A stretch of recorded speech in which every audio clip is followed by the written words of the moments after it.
السلام علیکم پیارے بچوں، welcome to our Urdu channel Urdu درس ادب۔ بچوں آج کی کلاس میں ہم پڑھیں گے درجہ 10 کی نظم کی تعریف۔ درجہ 10 میں یہ حصہ نظم میں سے اب میں نظم والا پارٹ آپ کو پڑھا رہی ہوں۔ غزل میں پڑھا چکی ہوں، 4 غزلیں تھیں آپ کے سلیبس میں، وہ مکمل ہو چکی ہیں۔ اب نظم میں میں پہلی نظم پڑھاؤں گی۔ سب سے پہلے آئیے دیکھتے ہیں اس کی نظم کی تعریف۔ نظم کے معنی جو ہیں وہ انتظام، ترتیب یا آرائش کے ہیں، عام اور وسیع مفہوم میں، یعنی اچھی طریقے سے اس کا مطلب میں اگر بتاؤں تو اس میں یہ لفظ نثر کے مد قابل یعنی مقابل کے طور پر استعمال ہوتا ہے، یعنی نظم کے مقابل میں نثر کے مقابل میں نظم۔ اس سے مراد پوری شاعری ہوتی ہے۔ اس میں وہ تمام اصناف اور اسالیب شامل ہوتے ہیں جو حیت کے اعتبار سے نثر نہیں ہیں، ہے نا، تمام صنفیں ہوتی ہیں اس میں۔ اصطلاحی معنوں میں غزل کے علاوہ تمام اصناف میں کی جانے والی شاعری کو نظم کہتے ہیں، یعنی جو کاویہ پارٹ ہوتا ہے، جو پوئٹری والا حصہ ہوتا ہے، پروز تو نثر ہو جائے گا، اور جو جتنی بھی پروز کے علاوہ جتنی بھی چیزیں ہوتی ہیں ان سب کو ہم نظم کہتے ہیں، نثر کے علاوہ کو۔ لیکن جب ہم نظم کو بطور منفرد شاعری صنف کے دیکھتے ہیں تو اس نتیجے پر پہنچتے ہیں کہ نظم کا ایک مرکزی خیال ہوتا ہے جس کے گرد پوری نظم کا تانا بانا بنا جاتا ہے۔ خیال کا تدریجی ارتقاء بھی نظم کی ایک خصوصیت ہے۔ طویل نظموں میں یہ ارتقاء واضح ہوتا ہے جبکہ مختصر نظموں میں یہ ارتقاء واضح نہیں ہوتا اور اکثر و بیشتر ایک تاثر کی شکل میں ابھرتا ہے، یعنی نظم کو جو لکھا جاتا ہے وہ ایک خاص ٹاپک کے اوپر لکھا جاتا ہے اور اسی ٹاپک کے ارد گرد پوری نظم جو ہے وہ گھومتی رہتی ہے۔ نظم کے لیے نہ تو حیت کی کوئی قید ہوتی ہے، نہ ہی وہی موضوعات کی قید ہوتی ہے۔ چنانچہ اردو میں غزل اور مثنوی کی حیت میں بھی نظمیں کہی گئی ہیں۔ نظم گو شعراء کے یہاں ترکیب بند اور ترجیح بند کی حیت بہت مقبول رہی ہے۔ ان دنوں نظم معرہ، آزاد نظم اور نثری نظم کی حیت کا چلن عام ہے۔ حیت کے اعتبار سے نظم کی 4 قسمیں ہو سکتی ہیں۔ ایک تو پابند نظم۔ پابند نظم کیسی ہوتی ہے؟ ایسی نظم جس میں بحر کے استعمال اور قافیوں کی ترکیب میں مقررہ اصولوں کی پابندی کی گئی ہے، یعنی اس میں ایک روک لگی ہوئی ہوتی ہے، اس روک کے باہر وہ نظمیں نہیں لکھی جاتی۔ ایسی نظم پابند نظم کہلاتی ہے جس میں بحر کا استعمال اور قافیوں کی ترکیب میں کہ کتنے قافیے ہوں گے، کتنی بحر کی، وہ لکھی جائے گی، ٹھیک ہے۔ نئے انداز کی ایسی نظمیں بھی جس کے بندوں کی ساخت یعنی جو مصرے ہوتے ہیں اس میں نظم، غزل میں تو مصرع کہا جاتا ہے لیکن نظم کے اندر بند ہوتا ہے، 4 لائنوں کا ایک بند کہلاتا ہے، تو جس کے بندوں کی ساخت مروجہ حیتوں سے مختلف ہو، الگ ہو، جن کے مصروں میں قافیوں کی ترتیب مروجہ اصولوں کے مطابق نہ ہو لیکن ان کے تمام مصرے برابر کے ہوں اور ان میں قافیے کا التزام پایا جائے، پابند نظمیں کہلاتی ہیں۔ ان کے وزن بھی برابر ہونا چاہیے مصروں کے، ہے نا، ایسی نظمیں پابند نظم ہوتی ہیں۔ دوسری نظم معرہ، ایسی نظم جس کے تمام مصرے برابر کے ہوں مگر ان میں قافیے کی پابندی نہیں ہو، نظم معرہ کہلاتی ہیں۔ پابند نظم میں قافیوں کی پابندی کرنے کے لیے خاص طور پہ زور دیا گیا ہے، لیکن نظم معرہ میں قافیوں کی پابندی نہیں ہو اور مصرے برابر کے ہوں تو ایسی نظم معرہ کہلاتی ہے۔ کچھ لوگوں نے اسے نظم آری بھی کہا ہے، آج کل اسے نظم معرہ بھی کہا جاتا ہے۔ تیسری نظم آزاد نظم ہے، ایسی نظم جس میں نہ تو قافیے کی پابندی کی جاتی نہ مصرے کی، تو تمام اس کے مصرے بھی برابر نہیں ہوتے، یعنی جس کے مصرے چھوٹے بڑے ہوتے ہیں تاہم اس نظم میں بحر کی پابندی کی جاتی ہے۔ نثری نظم چھوٹی بڑی سطروں پر مشتمل ہوتی ہے، اس میں نہ تو ردیف اور قافیے کی پابندی ہوتی ہے اور نہ ہی وزن کی۔ آج کل نثری نظم کا رواج دنیا کی تمام زبانوں میں عام ہے، ٹھیک ہے۔ اب اکبر الہ آبادی کی لکھی ہوئی نظم ہے تو ان کی زبان حیات یہاں دی گئی ہے آپ کے سلیبس میں۔ سید اکبر حسین رضوی نام اکبر تخلص تھا، ضلع الہ آباد میں پیدا ہوئے، بچپن ضلع شاہ آباد میں گزرا۔ 1855 میں اپنے خاندان کے ساتھ الہ آباد آ گئے اور یہیں مستقل سکونت اختیار کر لی۔ یہاں پہلے ایک مکتب یعنی مدرسہ اور پھر جمنا مشن اسکول میں داخل ہوئے، لیکن 1857 کے انقلاب کے باعث تعلیم جاری نہ رکھ سکے۔ ملازمت کی ابتدا عرض نویسی سے کی، کچھ مدت کے بعد الہ آباد ضلع میں نائب تحصیلدار ہو گئے۔ ہائی کورٹ کی وکالت کا امتحان پاس کر کے وکالت کا پیشہ اختیار کیا۔ منصف کے عہدے پر بھی مامور ہوئے، منصف یعنی جج کے عہدے پر۔ 1898 میں انہیں حکومت سے خان بہادر کا خطاب ملا۔ اکبر کی زندگی کا آخری زمانہ ذہنی اور جسمانی تکالیف اور پریشانیوں میں گزرا۔ 75 برس کی عمر میں الہ آباد ہی میں ان کا انتقال ہو گیا۔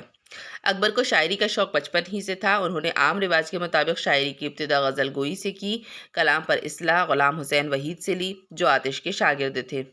اکبر کے کلام میں غزلوں کی تعداد کافی ہے اور ان میں اتنی جان ہے کہ انہیں آسانی سے نظر انداز نہیں کیا جا سکتا، لیکن ان کی انفرادیت ان کی طنزیہ و مزاحیہ شاعری میں نظر آتی ہے. یہی شاعری ان کی دائمی شہرت کا باعث بنی. ہمیشہ ہمیشہ شہرت پانے والی، دائمی شہرت مطلب ہمیشہ شہرت پانے والی وجہ بنی، اور اس میں کوئی دوسرا شاعر ان کا ہمسر نہیں ہو سکا.